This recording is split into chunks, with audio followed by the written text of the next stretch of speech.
নমস্কার। সকাল সকাল একটা ব্যস্ততর রুটিন নিয়ে চলে এলাম তোমাদের সাথে গল্প করতে। সকালবেলাটা প্রায় প্রত্যেক মানুষই ব্যস্ত থাকে। আমারও সকালটা শুরু হয় খুব ব্যস্ততার মধ্যে দিয়ে। বাবির বাবা বেরিয়ে গেলে তারপর একটু ধীরে সুস্থে কাজ করি। আর যদি বাবিকে নিয়ে স্কুলের যাওয়া থাকে তাহলে তো আমি আমার কাজকর্মগুলো ভোর ভোর থাকতে কমপ্লিট করেই বেরিয়ে পড়ি। আজকে বাবির স্কুল ছিল না। বাবির বাবা ডিউটি বেরিয়ে গেলে তারপর ওদিকে গেছিলাম ব্রাশ করতে করতে। আগের দিনের ভিডিওতে দেখিয়েছিলাম আমাদের একটা মানকচু গাছ হয়েছে, সেই মানকচুটা মা তুলেছিল আর সেটা রান্না হবে। বিছানার অবস্থাটা দেখে বুঝতে পারছো, জাস্ট ঘুম থেকে উঠে নিচে গিয়েছি, কাজকর্ম সব প্রায় অনেকটা কমপ্লিট করলাম। তারপর একটু চা খেলাম। চাটা বেশিরভাগই করে সকালবেলা আমার লাল চাটা বড় মেয়ে, মানে আমার ননদের বড় মেয়ে। ও চাটা দিয়ে গেল, ও খাচ্ছে, আমি চা খাচ্ছি আর বাবির জন্য দুধ বিস্কিট। ওকে একটু সকালবেলা পড়াতে বসাচ্ছি, কারণ সামনেই ওর পরীক্ষা। সকালবেলা খুব একটা ওকে নিয়ে আমার বসা হয় না, তবে চেষ্টা করি ওকে নিয়ে অন্তত 1 থেকে 2 ঘন্টা একটু পড়ানোর জন্য।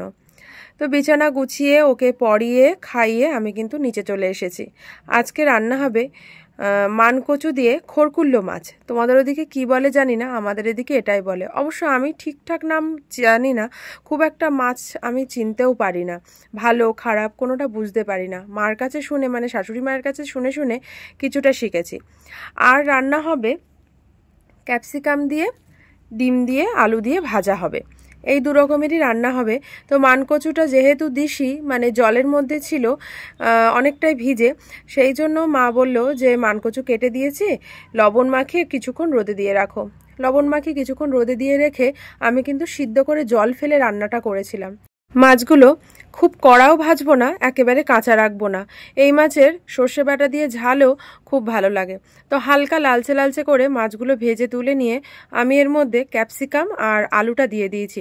সামান্য একটু জিরে ফোড়ন দিয়েছিলাম। এই ভাজাটা কিন্তু আমি এখানে এসেই খাওয়া শিখেছি, আমি আগে কোনোদিনও খাইনি। এমনি ক্যাপসিকাম আলু দিয়ে চাউমিন বা অন্য সবজি খেয়েছি, কিন্তু ক্যাপসিকাম আলু দিয়ে ডিম দিয়ে ভাজাটা কিন্তু সত্যি অসাধারণ লাগে। আর ক্যাপসিকাম যারা পছন্দ করো তাদের তো অবশ্যই ভালো লাগবে। এখানে কিন্তু মানকচুটা ভালো করে সিদ্ধ করে, লবণ দিয়ে সিদ্ধ করে আমি ভাপিয়ে ফেলে দিয়েছি জলটা। তারপর আমি এটা ভালো করে কষিয়ে রান্না করছি।